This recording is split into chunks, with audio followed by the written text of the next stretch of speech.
Computer science videos here today to show you guys in this tutorial how to clone a repository, open up in desktop on GitHub on a computer.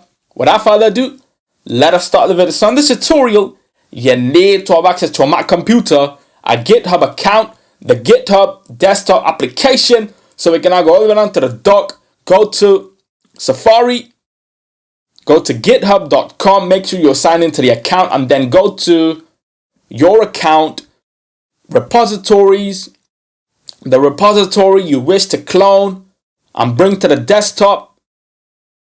Now we are in the repository. We see the button clone or download. Click on this, open up in desktop, clone the repository to your computer and use it in GitHub desktop. Absolutely. Do you want to allow this page to open GitHub desktop app? Yes.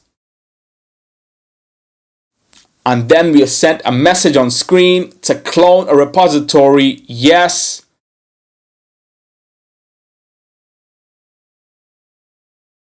The repository has now been cloned.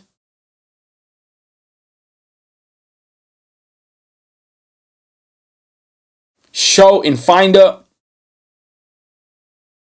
So documents, GitHub, and now we see the repository has been cloned to my computer. So we are then able to open this through GitHub desktop application. Quit Finder for the moment. Quit GitHub desktop. Quit Safari. That's it for this video. I'll see you guys in my next tutorial. Thanks for now.